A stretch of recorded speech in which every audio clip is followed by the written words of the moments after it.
दोस्तों कैसे हैं आप सब। उम्मीद करते हैं सब अच्छे होंगे, अपने घर में सुरक्षित होंगे। आज हम लोग ओम्स लॉ के बारे में पढ़ेंगे। हम लोगों ने चैप्टर स्टार्ट किया इलेक्ट्रिसिटी में हम लोगों ने पहुंचा क्या है ओम्स लॉ कि बड़ा सा सर्किट होता है, कैसे सॉल्व करेंगे उसको। किसी की बड़ा सा सर्किट होता है, कई सारा रेसिस्टेंस होता है और गोल जैसा पता नहीं क्या क्या उसमें होता है, उसको समझ ही नहीं आता कैसे सॉल्व करते हैं। तो आज हम सारा रेसिस्टेंस की सर्किट को हम समझाने की कोशिश करेंगे, उसे अच्छे से एक्सप्लेन करेंगे उसको कैसे सॉल्व करना है। तो सर्किट को मैं आज कंप्लीट करने मतलब रेसिस्टेंस कैसे निकाला जाता है, ओम्स लॉ एक्सप्लेन करेंगे। ओम्स लॉ क्या होता है, ठीक है। चलिए चैप्टर को स्टार्ट करते हैं। ओम्स लॉ क्या होता है, ठीक है। तो हम लोगों ने पिछले क्लासेस में इलेक्ट्रिसिटी के बारे में पढ़ा था कि इलेक्ट्रॉन क्या होते हैं, हम एटम क्या होता है, इलेक्ट्रॉन क्या होता है, प्रोटॉन क्या होता है, न्यूट्रॉन क्या होता है, और पोटेंशियल डिफरेंस क्या होता है, पोटेंशियल क्या होता है, वोल्ट क्या होता है, करंट क्या होता है। हम लोगों ने पिछले क्लासेस में क्या हुआ पढ़े। आज हम लोग क्या पढ़ेंगे, लोग ओम्स लॉ के बारे में पढ़ेंगे लोग, ठीक है। तो हम लोगों ने पिछले क्लासेस में सर्किट में हम लोगों ने सिंबल हम लोग का जो एनसीईआरटी में सिंबल दिया इसको हम लोग ने पिछले क्लासेस में समझ चुके हैं। एक बार हम आपको और एक्सप्लेन कर दे रहे हैं, ठीक ना। जैसे कि देखो ये जो दिया हुआ है क्या है, अगर इस तरीके का सिंबल है, एक बड़ा सा लाइन एक छोटा सा लाइन, एक लाइन खींच दिया जाए, इसका मतलब ये क्या है, सेल है, ठीक ना। कई सारा सेल आपस में मिलकर क्या करता है, बैटरी को बनाता है, ठीक ना। जैसे कि एक सेल हो गया, अब इसे एक और सेल जोड़ दो, एक और सेल जोड़ दो, कई सारे सेल आपस में जुड़ के क्या करते हैं, बैटरी को बनाते हैं, ठीक है। क्या बनाते हैं, बैटरी को बनाते हैं, ठीक ना। एक लंबा सा लाइन खींच दिया जाएगा तो इसे हम लोग क्या करते हैं, लोग वायर करते लोग, ठीक ना। एक लंबा सा लाइन खींच दिया जाएगा तो इसे हम लोग क्या करते हैं, लोग वायर करते हैं लोग, ठीक ना। अब बल्ब का सिंबल क्या है, ऐसे भी हो सकता है और क्या हो सकता है, ऐसे भी हो सकता है बल्ब का जो सिंबल होता है, ठीक ना। और ओपन स्विच मतलब क्या था, दो गोला पाड़ेंगे, दो गोला बनाएंगे और दो गोले के ऊपर क्या करेंगे, एक के ऊपर एक लाइन खींच देंगे तो ये क्या है, ओपन स्विच है। अब इसी दो गोले पे जो हम लोग ऊपर लाइन खींचे हैं ये क्या, ओपन स्विच। और इसी लाइन को हम क्या करते हैं, इसमें क्लोज कर देते हैं तो ये क्या बन जाएगा, क्लोज स्विच बन जाएगा। क्या बन जाएगा, क्लोज स्विच बन जाएगा, ठीक है। ये रहा, ये क्या है, क्लोज स्विच है, ठीक ना। और ये अगर ऐसा सिंबल दिख रहा है, एक लाइन खींचा हुआ ऊपर नीचे ऊपर नीचे ऊपर नीचे ऊपर नीचे आ रहा है, तो इसको हम लोग क्या कहते हैं, लोग रेसिस्टेंस कहते हैं लोग। क्या कहते हैं लोग, रेसिस्टर या रेसिस्टेंस कहते हैं लोग, ठीक ना। और रेसिस्टेंस क्या होता है कि करंट की फ्लो को क्या कहता है, रोकता है, कौन, रेसिस्टेंस, ठीक ना। ये सिंबल है जो आपको सर्किट में क्या होना चाहिए, पता होना चाहिए, ठीक है। तो जैसे कि देखो ये क्या हो गया हमारा, ये हमारा क्या हो गया, बैटरी हो गया। ये कौन सा स्विच है, ये क्या कौन सा स्विच है, ओपन स्विच है। कौन सा स्विच है, ओपन स्विच है। और ये क्या है, बल्ब है। ये क्या है, बल्ब है। और ये इस दोनों के इलेक्ट्रॉन की डेंसिटी जहां ज्यादा होगा वो क्या होगा, हायर पोटेंशियल होगा, जहां कम होगा वो क्या होगा, लोअर पोटेंशियल होगा। इन दोनों के डिफरेंस को हम लोग क्या कहते हैं, लोग पोटेंशियल डिफरेंस कहते हैं लोग। हम लोगों ने पिछले क्लासेस में पढ़ चुके हैं, ठीक ना। ये जो होगा क्या होगा, यहाँ पे ये पोटेंशियल डिफरेंस होगा, ठीक है। तो ये सर्किट एनसीईआरटी का आपको एक पेज पे दिया हुआ है, ये कि सिंबल सर्किट का जो डायग्राम है उसका सिंबल कौन सा सिंबल किसका हम यूज करते हैं। जैसे कि एक बार और यहाँ पर देख लेते हैं हम, जैसे कि क्या है, इलेक्ट्रिक सेल ऐसे यूज करेंगे, लंबा लाइन एक छोटा लाइन होगा तो क्या होगा, सेल होगा। कई सारे सेल आपस में कंबाइन करके क्या बनाते हैं, बैटरी बनाते हैं, ठीक है। ये क्या है, ओपन स्विच है। अगर ऐसे आता है तो क्या है, ओपन स्विच है। अब बीच में जैसे कि देखो ऐसे कर दिया जाएगा तो क्या होगा, ओपन स्विच। अब बीच में एक बिंदी लगा दिया जाएगा तो ये क्या बन जाएगा, क्लोज स्विच बन जाएगा। ये कौन सा होगा, ओपन स्विच होगा, ठीक है। ओपन स्विच क्लोज स्विच समझ में आ गया। और एक वायर ज्वाइंट, अगर एक वायर खींचा जाए, एक डंडी एक ऊपर खींच दिया जाए, इसका मतलब क्या है, यहाँ पे क्या है, एक ज्वाइंट है, ठीक है। और देखो वायर क्रॉसिंग विथआउट ज्वाइनिंग मतलब ज्वाइंट, ये तो मान लो यहाँ पे बिंदी लग गया तो क्या होगा, ज्वाइंट हो गया। अब यहाँ पे एक लाइन ऐसे खींच दिया जाए, यहाँ पे करके ऐसे करके तब ऐसे लिया जाए, इसका मतलब है कि ज्वाइंट नहीं है, एक तार आगे से गया है, एक तार उसके क्या हुआ, ऊपर से गया हुआ। ऊपर को मतलब जो क्रॉसिंग है उसका क्या मोड़ दिया गया है, यानी कि मोड़ यहाँ पे मोड़ा गया। लेकिन एक्चुअली देखा जाए तो सामने से एक तार क्या, एक तार जैसे कि एक तार यहाँ पे गया, एक तार क्या हो इसके ऊपर से चला गया है, ठीक ना। ये क्या कर रहा है, रिप्रेजेंट कर रहा है, ऐसे रिप्रेजेंट करते हैं सिंबल को, ठीक है। और इलेक्ट्रिक बल्ब को हम ऐसे रिप्रेजेंट करते हैं, ऐसे क्या करेंगे, ऐसे खींच देंगे, ऐसे रिप्रेजेंट करते हैं इलेक्ट्रिक बल्ब को। ये क्या है, रेसिस्टेंस है जो करंट को फ्लो को क्या करता है, रोकता है, अपोजिशन काम करता है, ये कौन, ऐसे।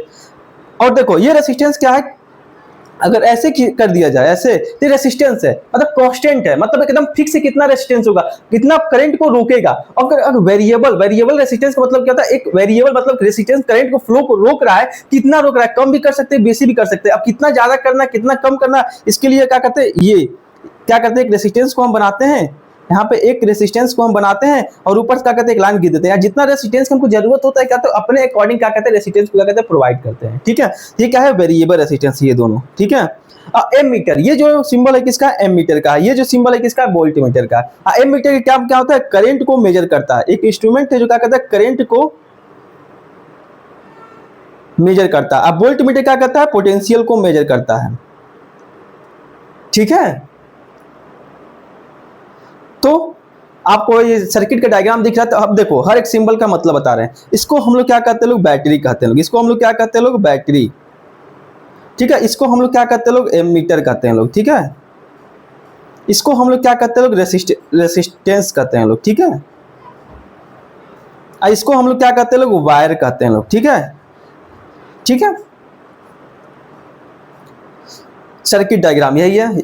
ये क्या है, वोल्ट मीटर है, ये क्या है, रेसिस्टेंस है। ठीक है, ये क्या है, सेल बैटरी। ठीक है, ये क्या है, एमीटर है।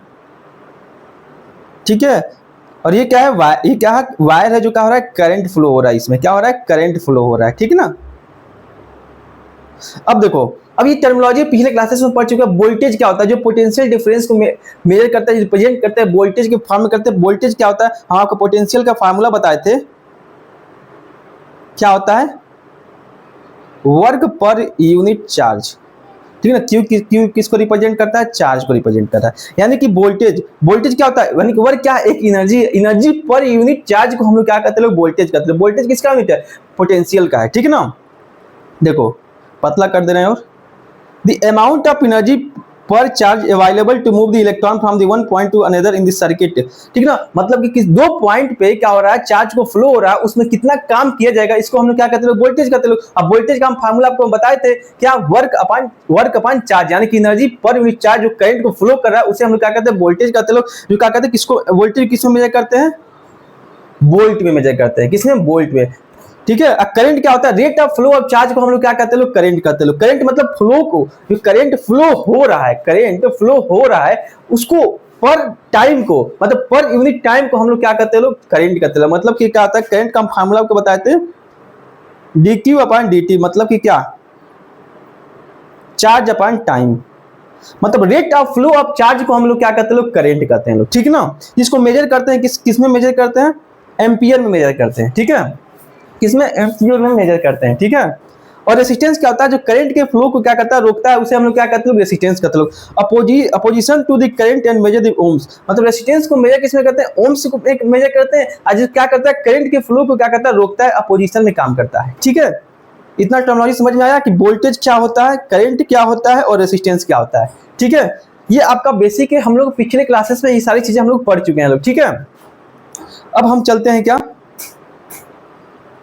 ओम्स लॉ के बारे में, कि ओम्स लॉ क्या होता है।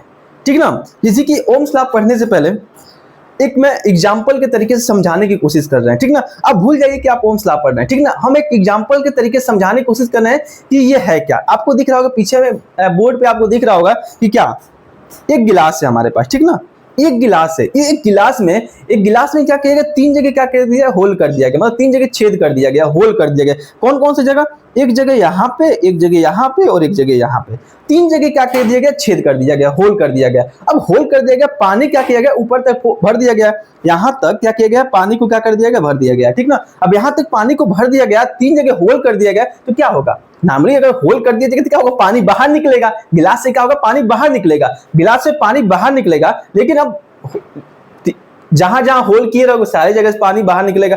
अब ये डिपेंड करेगा कितना ऊपर किए कितना नीचे किए। अब तुम जितना ऊपर करोगे जो पानी का बहाव है कम होगा। क्यों, जैसे कि मान लो, जैसे कि यहाँ पे तुम होल किए हो, यहाँ से जो पानी का स्पीड है जो गिर रहा है, क्या स्पीड इससे क्या है, कम है। क्यों कम क्यों है, अभी हम बता रहे हैं। ठीक ना, तब यहाँ पे जो पानी का बहाव है, स्पीड है, वो क्या है, थोड़ा ज्यादा है, थोड़ा क्या है, ज्यादा है ऊपर वाले से। ठीक है, अब फिर से अगर नीचे वाला देखा जाए तो नीचे वाला का जो स्पीड है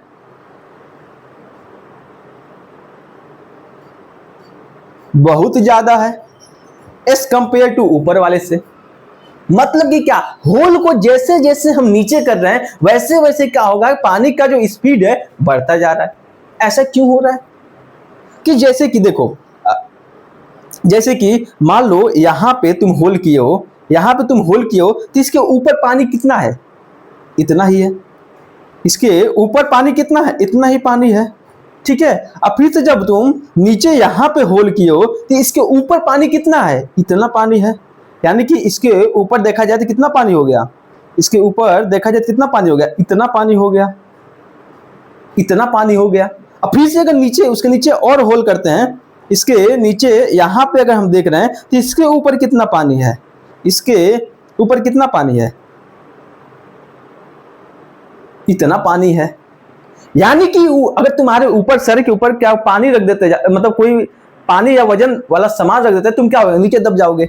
इसका मतलब क्या होगा? भारी लगेगा, यानी कि प्रेशर ज्यादा होगा। यानी कि देखो, इसी पानी में ऊपर पानी ज्यादा है, ऊपर पानी ज्यादा है, नीचे तरफ क्या होगा? ज्यादा ढकेलेगा। नीचे तरफ ज्यादा ढकेलेगा तो इसका मतलब क्या होगा? प्रेशर नीचे क्या होगा? ज्यादा लगेगा। प्रेशर नीचे ज्यादा लगेगा, जिसकी वजह से होगा स्पीड भी क्या होगा? ज्यादा होगा। ठीक है। तो यहाँ पे क्या हो रहा है? यहाँ पे क्या है? प्रेशर कम है। प्रेशर क्या है? कम है, जिसकी वजह से क्या है? स्पीड क्या है? पानी का स्पीड, बहाव क्या है? कम है। यहां पे क्या है? प्रेशर कम है, जिसकी वजह से पानी का स्पीड, पानी का फ्लो जो है क्या है? पानी का स्पीड जो है क्या है? कम है। ठीक है। अब फिर से उसके जब नीचे हम आते हैं, यहां पे हम आते हैं, जब हम यहां पे आते हैं तो यहां पे क्या है? प्रेशर थोड़ा ज्यादा है, जिसकी वजह से पानी का स्पीड भी, जो ये पानी बह रहा है, पानी का स्पीड भी क्या होगा? थोड़ा ज्यादा होगा। थोड़ा ज्यादा होगा। ठीक है। अब अगर नीचे जाते हैं तो प्रेशर और भी ज्यादा हो जाएगा, यानी कि हाई प्रेशर, यानी कि प्रेशर क्या होगा? बहुत ज्यादा हो जाएगा। यहां पर देखते हैं तो क्या होगा? प्रेशर बहुत ज्यादा हो जाएगा, तो पानी का जो स्पीड है, फ्लो है, वो भी क्या होगा? बहुत ज्यादा हो जाएगा। स्पीड जो है क्या होगा? बहुत ज्यादा हो जाएगा। बहुत ज्यादा हो जाएगा। इसका मतलब हम क्या समझने को मिल रहा है कि यानी कि हम प्रेशर को बढ़ा रहे हैं, वैसे ही क्या हुआ? पानी का जो स्पीड है वो भी क्या हो रहा है? ज्यादा हो जा रहा है। यानी कि अब इसको हम एक पानी, एक एग्जाम्पल के तरीके से समझने की कोशिश की। अब हम इसे इलेक्ट्रिसिटी पे अप्लाई करते हैं कि हमारा करंट और वोल्टेज, इसमें करंट और वोल्टेज, यानी कि वोल्टेज को बढ़ाते हैं तो देखते हैं करंट भी बढ़ रहा है। जैसे कि यहां पे तुम क्या जाने कि, यहां पे तुम जाने कि प्रेशर को बढ़ा रहे हो तो स्पीड भी क्या हो रहा है? बढ़ रहा है। ठीक ना? स्पीड भी क्या हो रहा है? बढ़ रहा है। ठीक है। तो इसे हम इलेक्ट्रिसिटी में अप्लाई करते हैं। हम प्रेशर को मान लेते हैं क्या? प्रेशर को मान लेते हैं क्या? वोल्टेज। ठीक है। और स्पीड को मान लेते हैं करंट। एक सर्किट में हम देखते हैं कि जैसे जैसे हम पोटेंशियल को बढ़ा रहे हैं, करंट भी क्या हो रहा है? करंट का फ्लो जो है वैसे वैसे बढ़ते जा रहा है।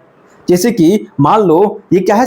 एक सेल है। ठीक ना? यहाँ पे क्या हुआ है? एक बल्ब लगा हुआ है। ठीक ना? यहाँ पे क्या हुआ है? एक स्विच लगा हुआ है। ठीक ना? यहाँ स्विच लगा हुआ है। यहाँ से जब करंट जो फ्लो हो रहा है, करंट फ्लो हो रहा है, यहाँ पोटेंशियल भी है, तो वोल्टेज को जब हम बढ़ा रहे हैं, जैसे यहाँ पे हम प्रेशर को बढ़ा रहे थे तो पानी का बहाव, पानी का स्पीड भी क्या हो रहा था? ज्यादा हो रहा था। वैसे ही यहाँ पे देख रहे हैं कि जैसे हम लोग पोटेंशियल को या वोल्टेज को, पोटेंशियल क्या होता है? वोल्टेज होता है। ठीक ना? वोल्टेज से मेजर करते हैं। ठीक ना?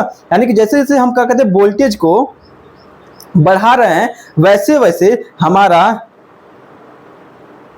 करंट भी क्या हो रहा है? बढ़ जा रहा है।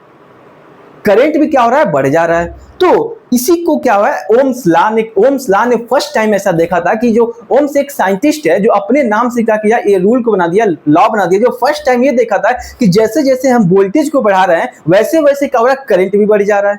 जी, जैसे जैसे यहाँ पे अगर हम एग्जांपल के तरीके देखें, पानी में एग्जांपल के तरीके लिए समझाने के लिए, ठीक है, यहाँ पे जैसे जैसे प्रेशर को बढ़ा रहे हैं, वैसे वैसे स्पीड बढ़ रहा है। होल जैसे जैसे 3 जगहों पर छेद कर रहा है, जैसे प्रेशर बढ़ रहा है, वैसे वैसे क्या होगा? पानी का स्पीड बढ़ रहा है, बहाव भी बढ़ रहा है।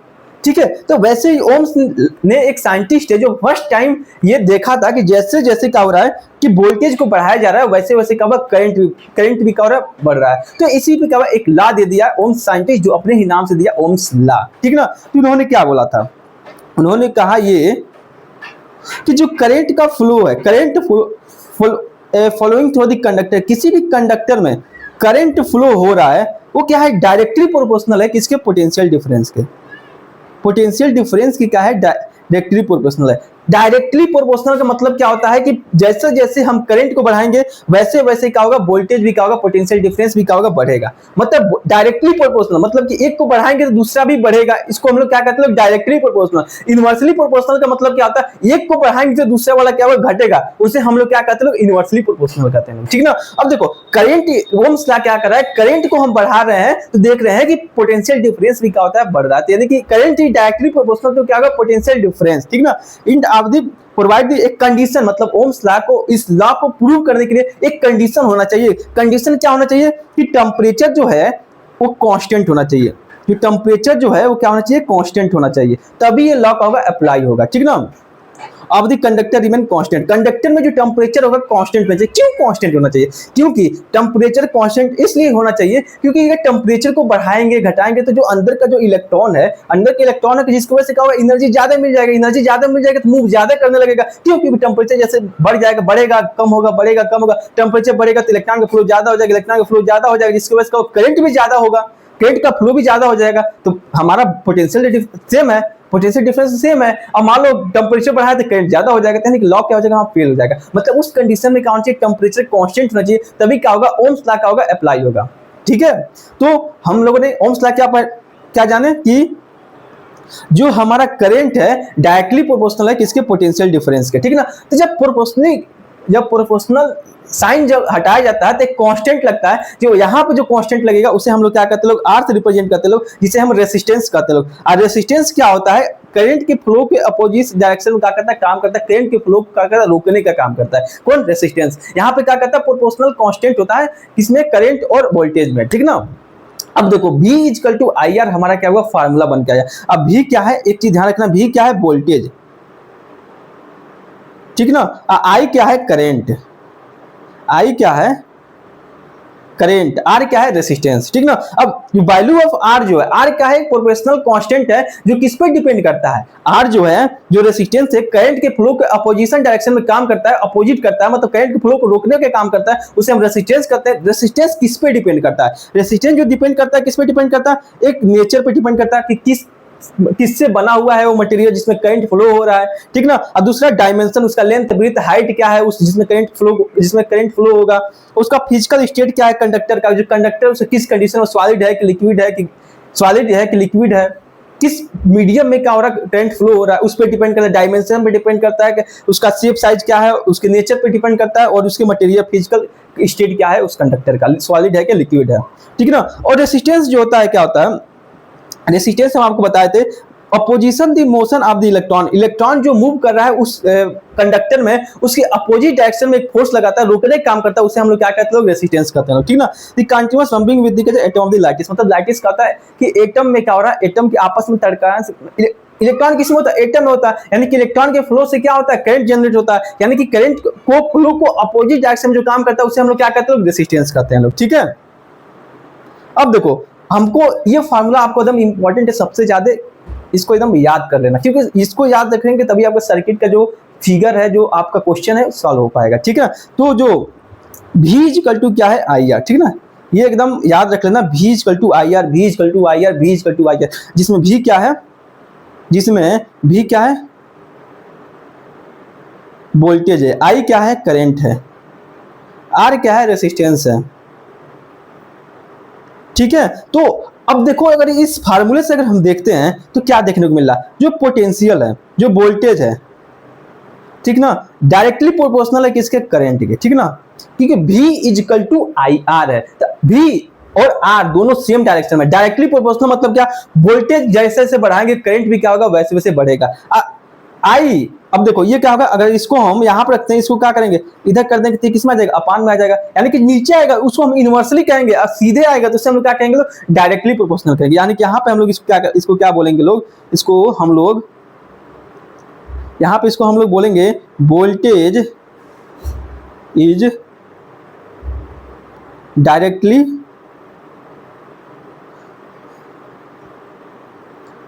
प्रोपोर्शनल टू करेंट, और यहां पे हम लोग क्या बोलेंगे लोग, करेंट इज इनवर्सली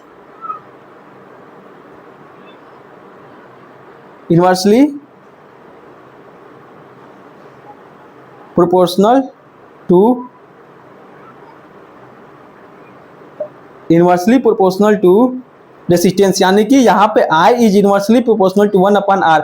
मतलब कि जैसे जैसे रेसिस्टेंस को हम बढ़ाएंगे करंट का फ्लो क्या होगा, वैसे वैसे क्या होगा, कम होगा। यानी कि रेसिस्टेंस मतलब क्या, करंट के फ्लो को रोकने का काम करता है। रेसिस्टेंस को बढ़ाएंगे करंट का फ्लो क्या हो जाएगा, कम हो जाएगा।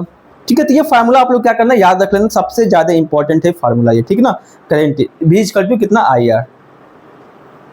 ठीक है, तो रेसिस्टिविटी क्या होता है, जैसे कि देखो रेसिस्टेंस किस पे डिपेंड करता है। रेसिस्टेंस को हम बात किए थे, जो हमारा रेसिस्टेंस है किस पे डिपेंड करता है। एक तो हमारा लेंथ पे डिपेंड करता है कि उस कंडक्टर का लंबाई कितना है, उस पर रेसिस्टेंस डिपेंड करेगा, और उसका एरिया कितना है, उस पर डिपेंड करेगा। उसका लेंथ कितना है, एरिया कितना है, उस पर डिपेंड करेगा, रेसिस्टेंस डिपेंड करेगा। यानी कि हम इसको ऐसा कह सकते हैं कि जो हमारा रेसिस्टेंस है वो डायरेक्टली प्रोपोर्शनल है लेंथ के।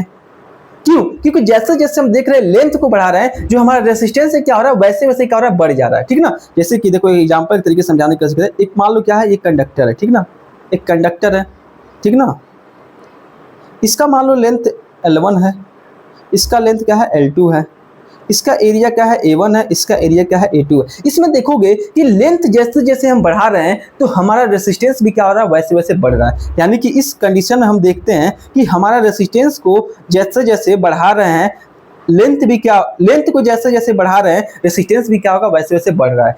एरिया को, लेकिन एक चीज देख रहे हैं, एरिया को हम जैसे जैसे बढ़ा रहे हैं तो हमारा रेसिस्टेंस क्या हो रहा है, कम हो जा रहा है। यानी कि एरिया को बढ़ा रहे हैं तो रेसिस्टेंस क्या हो रहा है, कम हो जा रहा है, और लेंथ को बढ़ा रहे हैं तो रेसिस्टेंस क्या हो रहा है, बढ़ जा रहा है। इसका मतलब क्या समझ में आ रहा है कि यानी कि जो हमारा रेसिस्टेंस है डायरेक्टली प्रोपोर्शनल है किसके, लेंथ के, और इनवर्सली प्रोपोर्शनल है किसके, एरिया के। यानी कि हम ऐसा कह सकते हैं जो हमारा रेसिस्टेंस है रेसिस्टेंस हमारा is directly proportional to length. यानी कि लेंथ क्या है, डायरेक्टली प्रोपोर्शनल है, इनवर्सली प्रोपोर्शनल क्या है, एरिया है।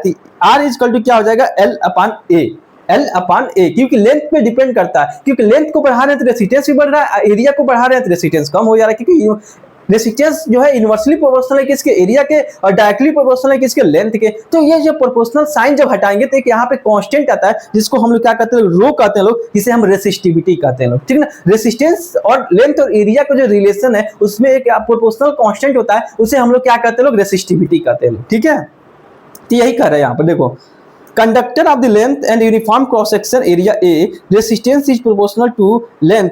रेसिस्टेंस जो होता है क्या होता है, डायरेक्ट प्रोपोर्शनल होता है किसके, लेंथ के, और इनवर्सली प्रोपोर्शनल होता है एरिया के। यानी कि रेसिस्टेंस डायरेक्टली प्रोपोर्शनल होता है किसके, लेंथ के, और रेसिस्टेंस इनवर्सली प्रोपोर्शनल होता है एरिया को। जब इसको हम कंबाइन करते हैं तो L/A आता है, और जब प्रोपोर्शनल साइन हटता है तो एक प्रोपोर्शनल कांस्टेंट आता है जिसे हम लोग क्या कहते हैं, रेसिस्टिविटी कहते हैं लोग, L/A। जब रेसिस्टेंस, जो कोई भी क्वेश्चन में L लेंथ दिया हो, एरिया दिया हो, अब प्रोपोर्शनल कांस्टेंट का क्या होगा, वैल्यू दिया होगा, रेसिस्टेंस पूछेगा क्या होता है, रेसिस्टेंस चलो क्या हो जाएगा, रो L/A। ठीक है, रेसिस्टेंस चलो कितना हो जाएगा, इसको हम लोग क्या कहते हैं लोग, इसको हम लोग क्या कहते हैं, रो कहते हैं लोग। ठीक ना, इसको हम लोग क्या कहते हैं लोग, लेंथ कहते हैं लोग। ठीक ना, इसको हम लोग क्या कहते हैं लोग, एरिया कहते हैं लोग। इसको हम लोग क्या कहते हैं लोग, रेसिस्टेंस कहते हैं लोग। ठीक है, R is to resistivity of the conductor. उस कंडक्टर में कहा रेसिस्टिविटी क्या है। ठीक है, किस पे डिपेंड करता है, मटेरियल पे डिपेंड करता है। ठीक है, तो हमको एक चीज समझ में आ गया कि लेंथ, रेसिस्टेंस जो होता है लेंथ के डायरेक्टली प्रोपोर्शनल होता है। यानी कि लेंथ को बढ़ाएंगे तो रेसिस्टेंस भी क्या होगा, बढ़ेगा। एरिया के क्या होता है, यूनिवर्सली प्रोपोर्शनल होता है। ठीक ना, यानी कि जब दोनों को कंबाइन करेंगे तो क्या हो जाएगा, रेसिस्टेंस इक्वल कितना हो जाएगा, L/A। लेंथ डायरेक्टली हो जाएगा, एरिया क्या हो जाएगा, इनवर्सली हो जाएगा। ठीक ना, तो जब प्रोपोर्शनल साइन को जब हटाएंगे तो कांस्टेंट आता है जिसको हम लोग क्या कहते हैं, जो कांस्टेंट आता है जिसको हम लोग क्या कहते हैं, रो कहते हैं लोग। क्या कहते हैं लोग, रो कहते हैं लोग। ठीक ना, ग्रीक रेसिस्टर जिसे हम क्या कहते हैं, रो कहते हैं लोग, एक ग्रीक लेटर है। ठीक ना, R। ठीक ना, rho is the symbol of resistivity का जो सिंबल होता है किससे रिप्रेजेंट करते हैं, ऐसे रिप्रेजेंट करते हैं लोग, ये याद रखना। ठीक है, अब सर्किट की रेसिस्टेंस की बात करते हैं तो कैसे कैलकुलेट करते हैं। देखो रेसिस्टेंस को दो फॉर्म होता है, एक सीरीज कॉम्बिनेशन होता है, एक पैरेलल कॉम्बिनेशन होता है। देखो यहाँ पे अगर ऐसे जुड़ा हो, मतलब मान लो एक रेसिस्टेंस ऐसा जुड़ा हो, ठीक ना, ऐसे ऐसे ऐसे ऐसे ऐसे करके, ऐसे ऐसे ऐसे ऐसे करके, ऐसे ऐसे ऐसे करके जुड़ा हुआ है। ये जो कॉम्बिनेशन है, कौन सा कॉम्बिनेशन है? Series combination. कौन सा कॉम्बिनेशन है? कौन सा कॉम्बिनेशन है? Series combination. कलर चेंज करने दो। ये जो कॉम्बिनेशन है, कौन सा कॉम्बिनेशन है? सीरीज कॉम्बिनेशन है, ठीक ना। क्यों? यहाँ पे ऐसे ऐसे ऐसे ऐसे एक लाइन में जाएगा तो उसे हम क्या कहेंगे? Series combination. अब पैरेलल का मतलब कहता है एक के ऊपर एक के ऊपर एक के ऊपर, मतलब सीधे एक ऊपर लाइन बनेगा। जैसे देखिए एक यहाँ पर रेसिस्टेंस है, ठीक ना, एक रेसिस्टेंस यहाँ पे है, एक रेसिस्टेंस यहाँ पे है, और तीनों आपस में एक पॉइंट पे क्या हो जाएगा? कनेक्ट हो जाएगा। तो इस टाइप का जो रेसिस्टर होता है, कॉम्बिनेशन होता है, उसे हम लोग क्या कहते हैं? पैरेलल कॉम्बिनेशन कहते हैं। अगर रेसिस्टेंस एक लंबा लाइन में जुड़ रहा है तो उसे हम सीरीज कहेंगे, ऊपर नीचे जुड़ रहा है तो उसे हम लोग क्या कहेंगे? पैरेलल कॉम्बिनेशन कहेंगे। अगर इसको निकालने की बात करते हैं, इसका वैल्यू कैसे निकालेंगे? तो सीरीज कॉम्बिनेशन के रेसिस्टेंस निकालने के लिए सीधे जोड़ देंगे। जैसे कि R इक्विवेलेंट छोड़ी कितना हो जाएगा? सबको जितना रेसिस्टेंस एक लाइन में सबको क्या करेंगे? जोड़ देंगे। R1 equal to R2 equal to R3 plus plus RN, मतलब जितना RN होगा सबको क्या करेंगे? जोड़ दे देंगे, ठीक ना। अब पैरेलल में होगा तो इसी को उल्टा कर देंगे, मतलब क्या होगा? 1/R इक्वल टू कितना हो जाएगा? 1/R1 1/R2 plus 1/R R3 R4 R4 R5 R6 RN, मतलब जितना RN होगा क्या उसको क्या करेंगे? ऐसे क्या करेंगे? उसको जोड़ते जाएंगे, ठीक ना। अगर दो जुड़ेगा, सबसे ज्यादा दो चीजें की याद रखना कि दो बता रहे हैं अभी आगे कि देखो पैरेलल में जुड़ेगा तो ऐसे जोड़ेंगे, ठीक ना। सीरीज में जुड़ेगा तो कैसे जोड़ेंगे? डायरेक्ट जोड़ देंगे, ठीक है। देखो total resistance in the series, एक क्वेश्चन बता, एक क्वेश्चन की मान लो समझ, क्वेश्चन ही समझ लो कि क्या है टोटल रेसिस्टेंस इन सीरीज में। क्या होगा? टोटल रेसिस्टेंस क्या होगा? मान लो एक पॉइंट यहाँ, ये एक पॉइंट क्या हो गया? एक पॉइंट क्या हो गया? ये हो गया, ठीक ना, ए पॉइंट। एक पॉइंट क्या हो गया? बी पॉइंट, यहाँ पे हो गया बी पॉइंट। इस बीच में क्या हुआ? अब ऐसा नहीं कि ये ऊपर नीचे थी, पैरेलल कॉम्बिनेशन हो जाएगा। एक लाइन में देखो एक तार है, मतलब यहाँ से तार निकला हुआ है, यहाँ से क्या हुआ? तार निकला हुआ, तार निकला हुआ, तार निकला हुआ, तार निकला हुआ, यहाँ तक आया हुआ है, ठीक ना। यहाँ तक क्या हुआ? तार को आया हुआ है, ठीक ना, यहाँ से और यहाँ तक। तो बीच में कितना रेसिस्टेंस आ रहा है? एक ये आ जा रहा है, एक ये आ जा रहा है, एक ये जा रहा है, यानी कितना रेसिस्टेंस? 3 रेसिस्टेंस है, यानी कि टोटल रेसिस्टेंस पूछ रहा है। तो टोटल रेसिस्टेंस पूछ रहा है तो क्या करेंगे? तीनों क्या करेंगे? जोड़ लेंगे, R1 plus R2 plus R3। ऐसे ही क्या करेंगे? हम रेसिस्टेंस को निकालेंगे किसमें? सीरीज में, ठीक है। तो देखो अब रेसिस्टेंस इन पैरेलल कॉम्बिनेशन, यानी कि दो देखो एक रेसिस्टेंस ये जुड़ा हुआ है, एक रेसिस्टेंस क्या हुआ? ये जुड़ा हुआ है, दोनों को आपस में क्या किया गया? कनेक्ट कर दिया। इस टाइप कॉम्बिनेशन को हम लोग क्या कहते हैं? लोग पैरेलल कॉम्बिनेशन कहते हैं लोग, ठीक है। तो इसको जोड़ने के लिए, पैरेलल कॉम्बिनेशन में जोड़ने के लिए सबसे पहले क्या करेंगे? 1/R equal to 1/R1 plus 1/R2। जब इसको सॉल्व करेंगे तो क्या आएगा? R1 R2 R1 plus R2 1/R। और जब R को ऊपर लेके जाएंगे तो क्या बन जाएगा? R1 R2 अपन R1 प्लस R2। इसको एकदम याद रख लेना, ठीक ना। इसको एकदम क्या करना? याद रख लेना। 1/R1 R इक्विवेलेंट इक्वल कितना हो जाएगा? R1 R2 अपन क्या हो जाएगा? R1 plus R2। इस दोनों क्या करना? गुणा कर देना, इस दोनों को जोड़ देना। इस पैरेलल कॉम्बिनेशन का रेसिस्टेंस क्या हो जाएगा? निकल जाएगा, ठीक है। अब आगे चलते हैं। अब देखो क्वेश्चन सॉल्व करो। क्वेश्चन देखो total resistance in the circuit, इस सर्किट में टोटल रेसिस्टेंस क्या होगा? रेसिस्टेंस आपको बताए थे क्या? ये बताओ सीरीज है कि पैरेलल है? सबसे पहले मतलब कि सर्किट को देख के समझना पड़ेगा कि ये सीरीज है कि पैरेलल है। यानी कि हमको एक चीज समझ में आ रहा है, क्या समझ में आ रहा है? ये क्या है? सेल है, ठीक ना। यहाँ से कार एक लाइन गया, लंबा लाइन, यहाँ से एक पॉइंट है, इसी पॉइंट पे आके कार जुड़ जा रहा है, यानी कि एक ही लाइन में गया रहा है। इसका मतलब ये क्या है? सीरीज कॉम्बिनेशन है। इसका मतलब हमको समझ में आ गया, क्या समझ में आ गया? कि हमको जो रेसिस्टेंस का फार्मूला लगाना है, क्या लगाना है? R1 plus R2 plus R3 वाला लगाना है, यानी कि RN वाला लगाना है। जैसे जितना रेसिस्टेंस होगा सबको क्या करना है? जोड़ देना है। यानी कि इसमें कितना रेसिस्टेंस है? इसको मान लो क्या? R1 मान लो, इसको क्या मान लो? R2 मान लो, इसको क्या मान लो? R3 मान लो, ठीक ना, ठीक ना। अब देखो अब तीनों क्या करोगे? जोड़ दोगे, यानी क्या आ जाएगा? R1 plus R2 plus R3 आ जाएगा, ठीक ना। तो R1 का वैल्यू कितना दिया? 13 दिया हुआ है। R2 का वैल्यू कितना दिया? 6 दिया हुआ है। R3 का वैल्यू कितना दिया हुआ? 4 दिया हुआ है। यानी तीनों को जोड़ोगे तो क्या आ जाएगा? 6 4 10 3 13, यानी कि 23 ओम्स क्या आ जाएगा? इसका आंसर आ जाएगा, ठीक ना। टोटल रेसिस्टेंस कितना जाएगा सर्किट में? 13 ओम्स, ठीक है। अब अगले क्वेश्चन पे चलते हैं। टोटल रेसिस्टेंस इन सर्किट, यानी कि ये एक चीज समझ में आ गया कि यानी कि एक रेसिस्टेंस क्या है? ये है ये क्या है? ये क्या है? R1 है, और ये क्या है? R2 है। इसका मतलब ये क्या हुआ कि दोनों रेसिस्टेंस का हुआ आपस में क्या हुआ? एक पॉइंट पे आकर जुड़ रहे हैं। इसका मतलब ये हुआ कि ये पैरेलल कॉम्बिनेशन, पैरेलल कॉम्बिनेशन। इसका मतलब क्या समझ में आया? कि 1/R equal to 1/R1 plus 1/R2 1/RN वाला फार्मूला लगाना है यहाँ पे, ठीक है ना। इसका मतलब क्या हुआ? यहाँ पे दो रेसिस्टेंस दिया हुआ है, यानी कि इसका मतलब क्या हुआ? यानी कि हम लोग ये भी लगा सकते हैं लोग 1/R equal to R1 R2 upon R1 plus R2, यानी कि R इक्वल टू क्या हो जाएगा R2 upon R1 plus R2। ये हम लोग को फार्मूला बताते हैं। अगर ये तुम याद कर लोगे, अगर ये तुम याद कर लोगे तो तुमको इतना करने की जरूरत नहीं पड़ेगा। इसलिए इसको तुम याद कर लेना, अच्छे से इसको याद कर लेना। क्या क्या याद कर लेना कि रेसिस्टेंस, अगर दो रेसिस्टेंस दिया हो पैरेलल कॉम्बिनेशन में तो R1 into R2 upon R1 plus R2। R1 का वैल्यू कितना दिया हुआ है, यानी कि रेसिस्टेंस 1 का वैल्यू कितना दिया हुआ है, 4 दिया हुआ है। R2 कितना दिया हुआ है, 4 दिया हुआ है। और दोनों को सम कर दो तो कितना आ जाएगा, 4 चौके 16 अपान 8। इसको काटोगे तो इसका काटोगे तो कितना आ जाएगा, जब इसको काटोगे तो कितना आ जाएगा, इसको जब काटोगे तो कितना आ जाएगा 2, यानी कि जो इसका रेसिस्टेंस आ जाएगा कितना आ जाएगा, 2 ओम्स आ जाएगा। ठीक ना, ऐसे ही सिंपल क्वेश्चन है। ठीक ना, ज्यादा। अब देखो, अब थोड़ा सा हायर लेवल चलते हैं, हायर लेवल जाते हैं तो क्या होता है, देखो यहाँ पे एक सेल है। ठीक ना, अब यहाँ से क्या हो रहा है, करंट फ्लो हो रहा है। अब यहाँ पे जाए देख रहे, एक चीज देखो, ये क्या हो रहा है, यहाँ पे रेसिस्टेंस है R1, यहाँ पर रेसिस्टेंस है R2, दोनों आपस में क्या हुआ, कनेक्ट हुआ है एक पॉइंट पे। इसका मतलब क्या हुआ, ये जो है कॉम्बिनेशन, ये जो कॉम्बिनेशन है ये क्या है, पैरेलल कॉम्बिनेशन है। ये पैरेलल कॉम्बिनेशन, इस दोनों को जोड़ दिया जाए, इस दोनों को जोड़ के एक कर दिया जाए, इस दोनों को जोड़ के एक रेसिस्टेंस बना दिया जाए, इस दोनों को जोड़ के एक रेसिस्टेंस बना दिया, देखा जाए कि जब ये पूरा और ये एक, ये दोनों क्या आ जा रहा है, सीरीज कॉम्बिनेशन में आ जा रहा है। यानी कि इसको 2 बार हमको सॉल्व करना पड़ेगा। एक बार क्या करना पड़ेगा कि हमको सबसे पहले इसमें क्या करना पड़ेगा, ये जो पैरेलल कॉम्बिनेशन का रेसिस्टेंस है इसको सॉल्व कर लेते हैं। इसको सॉल्व करने के लिए क्या निकलेगा, हमको पता है कि जो R की वैल्यू क्या होता है, R1 R2 upon R1 plus R2 होता है। ठीक है, और जब इसको हम सॉल्व करेंगे तो R1 की वैल्यू कितना दिया, इसको मान लेते हैं हम R1, इसको मान लेते हैं R2, इसको मान लेते हैं R3। ठीक ना, R1 का वैल्यू कितना दिया है, 5 दिया हुआ है।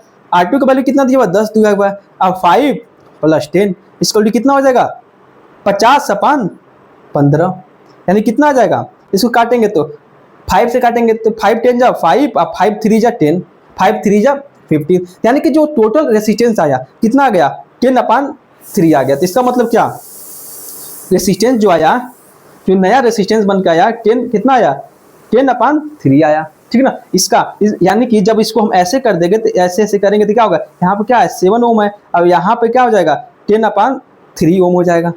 ठीक है, अब जब सीरीज में आ गया तो यहाँ पे कौन सा फार्मूला लगाएंगे, सीरीज वाला लगाएंगे। तो सीरीज वाला फार्मूला क्या होता है कि R इक्वल टू कितना होता है, R1 प्लस R2। तो R1 का वैल्यू, इसको मान लो हम R1 मान लेते हैं, और इसको क्या मान लेते हैं, R2 मान लेते हैं।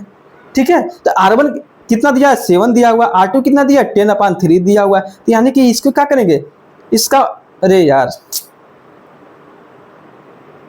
एक चीज पता है, इस पूरा कितना आया था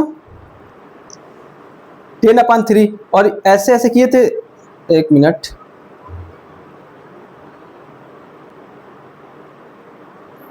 टेन अपान 3 क्या होना था, R2 आया था। R1 कितना है, 7 दिया हुआ है, और R का वैल्यू पता है हमको क्या, R1 प्लस R2। इसका मतलब क्या हुआ कि 7 प्लस 10 अपान 3, जब इसको हम सॉल्व करेंगे, इसको हम सॉल्व करते हैं, इसका मल्टीप्लाई क्या करेंगे, इसमें कर देंगे, उसके बाद से ये टर्म है जो ऊपर आ जाएगा और नीचे, ऐसे ही ना हम सॉल्व करते हैं। मैथ वाले सर आपको सारे सिखाए होंगे कैसे किया जाता है। यानी 7 तरीके क्या हो जाएगा, 21 हो जाएगा प्लस 10 अपान 3, ऐसे नहीं किया जाता है। अब फिर से जब इसको हम सॉल्व करेंगे कितना आ जाएगा, 31 अपान 3, यानी कि इस पूरे इक्वेशन में जो हमारा रेसिस्टेंस आएगा कितना आ जाएगा, 31 अपान 3 आ जाएगा। इसका वैल्यू कितना वैल्यू आ जाएगा, 31 अपान 3 ओम्स आ जाएगा। ठीक है, अब देखो टोटल रेसिस्टेंस इन सर्किट, मतलब थोड़ा सा और हायर साइड गया। ठीक ना, अब देखो यहाँ पे देखोगे तो ये दोनों जो है क्या है, सीरीज कॉम्बिनेशन है, ये जो है क्या है, पैरेलल कॉम्बिनेशन है। इस दोनों पैरेलल को मिला दिया जाए, ये दोनों क्या बन जाएगा, सीरीज कॉम्बिनेशन। अब ये सीरीज कॉम्बिनेशन दोनों को मिला दिया जाएगा, देखा जाएगा पैरेलल कॉम्बिनेशन बन गया। चलो इसको हम सॉल्व करते हैं। ठीक ना, तो इसको जब हम सॉल्व करेंगे तो इस दोनों, सबसे पहले इस दोनों पैरेलल, सबसे पहले कोशिश करना, जब सीरीज पैरेलल एक में दिया हो तो सबसे पहले कोशिश करना पैरेलल कॉम्बिनेशन को सॉल्व करने के लिए। ठीक ना, तो सबसे पहले इसको पैरेलल कॉम्बिनेशन को सॉल्व करते हैं तो यहाँ पर क्या हो जाएगा, रेसिस्टेंस, यहाँ पर रेसिस्टेंस जो आ जाएगा, एक क्या, इसको मान लेते हैं R1, इसको मान लेते हैं R2, तो क्या आ जाएगा, R2 upon R1 plus R2। ठीक है, ये आ गया। चलो हम इसको पतला कर लेते हैं और इसको, ठीक ना, देखो R equal to R1 into R2 upon R1 plus R2। ठीक ना। ये क्या हो जाएगा R1 और ये क्या हो जाएगा R2। जब इसको सॉल्व करेंगे तो क्या हो जाएगा 15 गुणे 12 अपान 15 प्लस 12, इसका वैल्यू कितना आ जाएगा 12 पच्चीस 60, 6 और 12 6 18, 3 5 2 7, 1 और 1 2 27। यानी कि इसको जो सॉल्व करेंगे, जब इसको हम काटेंगे तो क्या आ जाएगा, जब इसको हम काटेंगे तो क्या आ जाएगा 9 से काटते हैं, 9 2 जार 18, 20 9 3 9 27, यानी कि 20/9 इसका वैल्यू आ रहा है। 20/9 क्या आ गया, इसका वैल्यू आ गया जब हम 20/9, ठीक ना। जब इसको हम, इसका टोटल वैल्यू कितना आ गया 20/9 आ गया। अब इसको हम मान लो यहाँ पर जब हम पैरेलल कम्बिनेशन सॉल्व किए हैं, अब मान लो ये क्या हो गया सीरीज में हो गया, तो हम इसको क्या करेंगे रेसिस्टेंस क्या करेंगे जोड़ लेंगे, तो इसका आ जाएगा 11 दे दिया, 11 जोड़ दिया, तो इसको क्या करेंगे इसका मल्टीप्लाई इसमें कर देंगे तो क्या आ जाएगा 20 प्लस 99/9, इसका क्या आ जाएगा वैल्यू 9 11/9 आ जाएगा इसका वैल्यू। और फिर से जब हम इसको सॉल्व करेंगे ये क्या आ जाएगा 6 और 5 कितना आ जाएगा, यानी कि यहाँ पर रेसिस्टेंस जब इसका जोड़ेंगे 16 और प्लस 15, तो 11 1 2 3 31 आ जाएगा, ठीक ना। अब फिर से जब दोनों को पैरेलल कॉम्बिनेशन हो गया, अब पैरेलल एक रेसिस्टेंस ये हो गया, देखो ये जैसे कि 31 119/9, ठीक ना, 31 119/9, 31 119/9, एक आ गया रेसिस्टेंस ये, एक रेसिस्टेंस आ गया क्या ये, और दोनों क्या है पैरेलल कॉम्बिनेशन हो गया। अब दोनों जैसे कि मान लो एक रेसिस्टेंस ये हो गया, ठीक ना, और एक रेसिस्टेंस क्या होगा ये हो गया, इसका क्या हो गया 31 आ गया और इसका कितना आ जाएगा 119/9 आ गया। ये क्या मान लो R1 मान लो, ये क्या मान लो R2 मान लो। अब दोनों क्या होगा पैरेलल कॉम्बिनेशन हो गया। जब इसको सॉल्व करेंगे तो क्या हो जाएगा R1 R2 upon R1 plus R2, ठीक ना। R1 कितना दिया हुआ है 31 दिया हुआ है, ये कितना दिया है 119/9 31 प्लस 119/9। अब तुम इसको सॉल्व करना और सॉल्व करके बताना कि इसका आंसर कितना है कमेंट बॉक्स में, ये तुम्हारे लिए हम छोड़ रहे हैं, ठीक। कैलकुलेटर का यूज नहीं करना है तुमको, अपने पेन से इसको सॉल्व करके इसका आंसर क्या करना है कमेंट बॉक्स में बताना है, ठीक है। ये थोड़ा हायर लेवल क्वेश्चन दिए, ताकि ये क्वेश्चन हायर लेवल नहीं है, इसमें कैलकुलेशन थोड़ा हायर लेवल दिए, ठीक ना, ताकि तुम करो प्रैक्टिस करो, ताकि तुमको प्रैक्टिस हो क्वेश्चन सॉल्व करने का, ठीक ना। तो इसको आपको सॉल्व करना है, सॉल्व करके बताना है इसका आंसर कितना आ रहा है कमेंट बॉक्स में, ठीक है। तो देखो अब ये होमवर्क हम आपको दे रहे हैं, हम अगले लेक्चर में इसको बताएंगे कैसे इसका रेसिस्टेंस निकाला जाएगा। ये आपको क्या करना question number 1, question number 2, question number 3 और क्वेश्चन नंबर 4, इसका रेसिस्टेंस का वैल्यू आपको निकालना है, ठीक ना। इसका रेसिस्टेंस कैसे निकाला जाएगा हम अगले क्लास में इसको हम बताएंगे कि हाँ इसका वैल्यू क्या आएगा, इसको सॉल्व भी करेंगे, लेकिन आप पहले इसको करके आंसर हमको कमेंट बॉक्स में बताइएगा। अगले लेक्चर में हम आपको बताएंगे क्या गलती आप कर रहे थे, ठीक है। तो आगे चलते हैं। तो ओम्स लॉ क्या होता है, हम लोगों ने पढ़ा है क्या, V इक्वल टू क्या होता है IR होता है, वोल्टेज होता है करंट के डायरेक्टली प्रोपोर्शनल होता है, और रेसिस्टेंस की क्या होता है इनवर्सली प्रोपोर्शनल होता है। अब हम वोल्टेज करंट पे कुछ क्वेश्चन लगा लेते हैं। देखो रेसिस्टेंस क्या होता है, अब जैसे कि एग्जाम में आ गया कि सीरीज कॉम्बिनेशन पैरेलल कॉम्बिनेशन आ गया, difference between series combination parallel combination of the resistance. तो उसमें एक मान लो नोट्स बनाना पड़ेगा, हमको नोट्स के तरीके से लिखना, हमको एमसीक्यू तो सॉल्व करना नहीं है, पूरा थ्योरी लिखना है। तो आपको सीरीज कॉम्बिनेशन में आप क्या करना है ऐसे डायग्राम बना दीजिएगा, R1 R2 R3 और एक सेल है, एक स्विच है, यहाँ पर क्या होगा पोटेंशियल होगा। अब एक चीज याद रखना कि जो सीरीज कॉम्बिनेशन का जो करंट होता है, जो तार में करंट होता है, यहाँ पर करंट हर एक जगह क्या होगा करंट क्या होगा, हर एक जगह जो करंट है हमारा क्या होगा सेम होगा, हर जगह करंट क्या होगा सेम होगा। लेकिन पैरेलल कॉम्बिनेशन में क्या होगा, यहाँ पे हर एक जगह क्या होगा वोल्टेज क्या होगा सेम होगा, बट पोटेंशियल क्या होगा, बट नहीं पोटेंशियल का नहीं करंट क्या होगा डिफरेंट होगा। इसमें करंट सेम होगा और वोल्टेज क्या होगा डिफरेंट होगा, वोल्टेज क्या होगा डिफरेंट होगा। यानी कि यहां पे अगर यहाँ पे रेसिस्टेंस R1 दिया तो इसका क्या होगा करंट, तो तीनों में रेसिस्टेंस R1 R2 आते तीनों का करंट क्या होगा सेम होगा, तीनों में करंट सेम फ्लो होगा, लेकिन तीनों का पोटेंशियल क्या होगा डिफरेंस होगा। और लेकिन पैरेलल कॉम्बिनेशन में क्या होगा कि तीनों का वोल्टेज क्या होगा सेम होगा, लेकिन करंट तीनों के रेसिस्टेंस में करंट क्या होगा अलग अलग फ्लो होगा, ठीक है। तो सीरीज कॉम्बिनेशन देखो करंट, देखो यहाँ पे current same through the each resistance, each resistor में क्या होगा, करंट क्या होगा, सेम होगा। इसमें क्या होगा, total current in the circuit sum of the separate, मतलब कि क्या होगा, यहाँ से करंट क्या हो रहा है, आई आ रहा है, तो इसमें क्या होगा, करंट I1 जाएगा, इसमें क्या होगा, I2 जाएगा, इसमें क्या होगा, I3 जाएगा। अब तीनों को सम कर देंगे तो यहाँ से करंट यहाँ से करंट का आई निकल जाएगा। यानी कि क्या होगा, इसमें करंट क्या होगा, तीनों रेसिस्टेंस में क्या होगा, डिफरेंट जा रहा है। इसमें तीनों, इसमें भी करंट क्या होगा, तीनों में क्या हो रहा है, सेम जा रहा है। इसलिए तीनों का सम कर देंगे, सम तो क्या होगा, हमारा टोटल करंट निकलेगा इसमें पैरेलल में। लेकिन सीरीज में क्या होगा, सेम करंट होता है तीनों में रेजिस्टर में। ठीक है, ठीक, यहाँ समझ में आया कि करंट हर एक ब्रांच के करंट को जोड़ देंगे तो वहां का टोटल करंट हमारा निकलेगा। लेकिन सीरीज में क्या होगा, सीरीज में सेम होता है करंट, लेकिन पोटेंशियल क्या होता है, हर एक रेजिस्टेंस का अलग अलग होता है। ठीक ना, total voltage drop in the cross the combination, मतलब कि इसमें देखो, अब इसमें क्या होता है, इसमें अब वोल्टेज निकालने के लिए तीनों रेजिस्टेंस का वोल्टेज को क्या करना पड़ेगा, हमको सम करना पड़ेगा, किसमें, सीरीज कॉम्बिनेशन में। इसका पोटेंशियल क्या हो जाएगा, V, इसका V2, इसका V3, आज टोटल पोटेंशियल पूछ देगा तो क्या हो जाएगा, V1 plus V2 plus V3। इसमें क्या होगा, इसमें क्या होगा, पोटेंशियल तीनों का सेम होगा, लेकिन करंट क्या होगा, I1 होगा, इसमें I2 जाएगा, इसमें I3 जाएगा।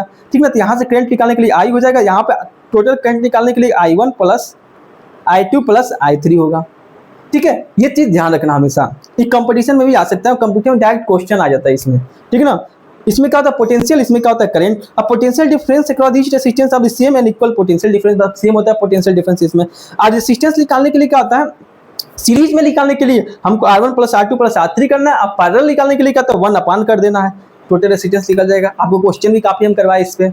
ठीक है, तो ये रेजिस्टेंस है, इसका पूछा है कि सीरीज कॉम्बिनेशन है तो इससे टोटल रेजिस्टेंस क्या होगा। हम आपको बताएं सिंपल से फार्मूला है, R इक्वल टू क्या हो जाएगा, R1 plus R2 plus R3। अब यहाँ पे तुम याद रखना कि यहाँ पे जो हर एक रेजिस्टेंस का पोटेंशियल क्या है, अलग अलग है, लेकिन हर एक जगह का होगा करंट क्या होगा, हर एक रेजिस्टेंस का करंट क्या होगा, सेम होगा। यहाँ पर भी करंट आई जाएगा, यहाँ पर भी करंट का होगा आई जाएगा, यहाँ पर भी करंट का हो जाएगा आई जाएगा, लेकिन यहाँ का पोटेंशियल V1 होगा, यहाँ का पोटेंशियल V2 होगा, यहाँ पोटेंशियल क्या होगा, V3 होगा, टोटल पोटेंशियल क्या होगा, यहाँ पर होगा। ठीक है, टोटल पोटेंशियल पूछेगा तो क्या हो जाएगा, V1 plus V2 plus V3 हो जाएगा। अब करंट क्या होगा, तीनों में सेम होगा। हमको एक चीज पता है, V इक्वल टू क्या होता है, IR होता है। अब देखो, अब पोटेंशियल तीनों के, यहाँ पे पोटेंशियल भी, अगर टोटल अगर कोई पोटेंशियल तीनों दे दिया, ये पूछ देगा तो तुमको भी निकालना पड़ेगा, तीनों को सम कर देना पड़ेगा। अगर मान लो इसमें ये दोनों दे दे, ये दे दिया हो, V1 पूछ लिया हो, कोई एक पोटेंशियल पूछ दिया हो, अगर रेजिस्टेंस तुम्हारा सारा दे दिया हो, तो यहाँ से तुम फार्मूला तुम निकाल सकते हो। क्या यहाँ से तुम फार्मूला निकाल सकते हो ना, तो तीन को V1 plus V2 plus V3 इसका टू करंट क्या होगा, सेम होगा। R कितना, R1 plus R2 plus R3। यानी कि यहाँ पे तुमको क्या हुआ है, कुछ भी दे के पूछ सकता है, कुछ भी मान लो सारा दे देगा, कोई एक चीज नहीं देगा, मिसिंग कर देगा, तो वो तुम बताओ।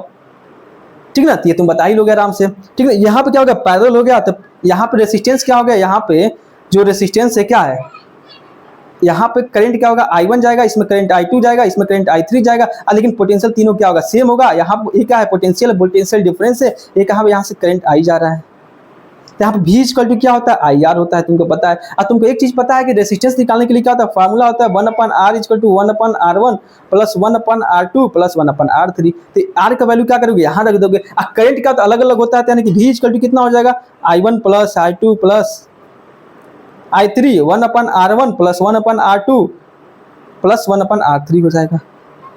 यहाँ से तुम कुछ भी दे के कुछ भी पूछ सकता है, ये तुमको हो जाएगा ना। तो आगे चलते हैं, ओम्स लॉ तुमको ये एकदम रट्टा याद कर लेना, क्या, V इक्वल टू IR।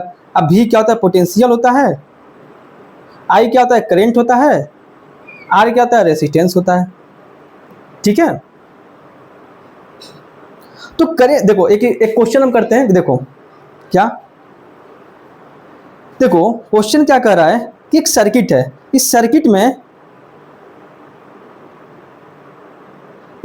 में क्या हो रहा है, जिसका पोटेंशियल कितना दिया, 6 वोल्टेज दिया है, और रेजिस्टेंस एक का दिया है कितना, 7.2।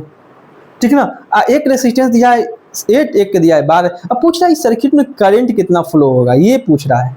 ठीक ना, मतलब 3 रेजिस्टेंस दिया है, वोल्टेज दिया है, करंट पूछ रहा है कितना फ्लो होगा। तो सबसे पहले हमको रेजिस्टेंस निकालना पड़ेगा, इसमें रेजिस्टेंस होगा कितना। ठीक ना, तो रेजिस्टेंस कितना हो जाएगा, सबसे पहले क्या बताए, पैरेलल वाला क्या करेंगे, सॉल्व करेंगे, इसका कितना आ जाएगा, पैरेलल वाला करेंगे तो इसका कितना आ जाएगा, R इक्वल टू कितना हो जाएगा, 12 गुणे 8/20। ठीक ना, कैसे किए समझ गए होगे, 12 प्लस 8 यानी कि 12 8 96/20।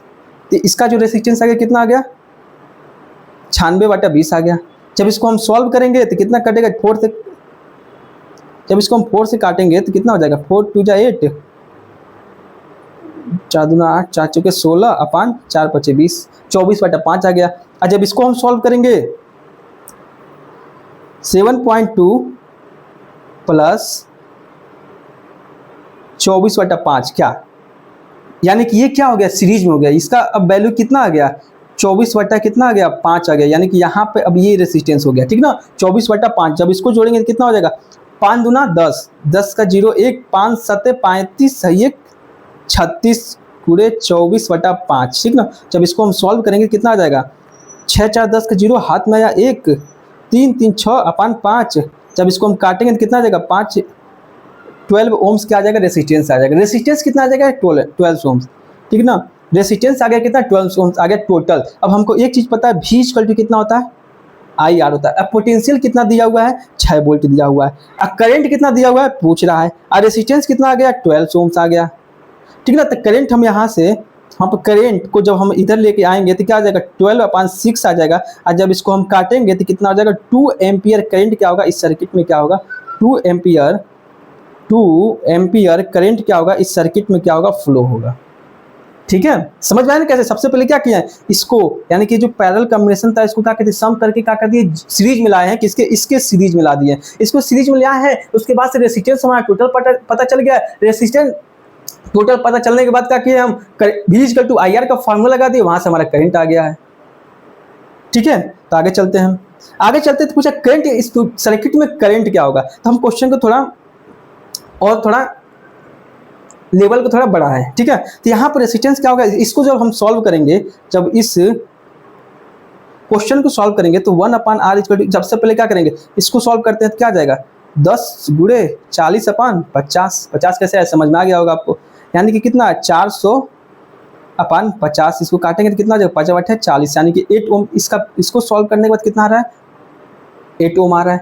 जब इसको हम सॉल्व करते हैं, जब हम इसको यहाँ पे हम सॉल्व करते हैं तो 1/R equal to 1/30 plus 1/20 plus 1/60, यानी कि 60 क्या हो जाएगा, कॉमन हो जाएगा। इसको गुणा करेंगे कितना जाएगा, 2 + 3 + 1, यानी कि सॉल्व करेंगे तो कितना आ जाएगा, 3 2 5 1 6/60, 1/R इक्वल टू कितना हो जाएगा, 1/10 आ जाएगा, 1/10। यानी कि इसका मतलब क्या हुआ, हमको एक चीज समझ में आया, यहाँ पर जो R का वैल्यू आया कितना आया, 10 आया, और यहाँ पर R का वैल्यू कितना आया, 8 आया। तो जब इसको हम सॉल्व करेंगे तो टोटल रेसिस्टेंस निकालेंगे तो कितना आ जाएगा, 8 + 10, 8 + 10 कितना होता है, 18 होता है, 18 ओम्स आ जाएगा। हमको एक चीज पता है, V इक्वल टू क्या आता है, IR होता है।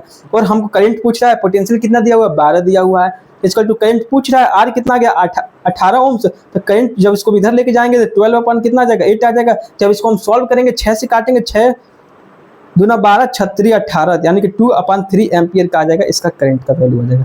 कितना करंट का वैल्यू कितना आ जाएगा, 2/3 एम्पियर।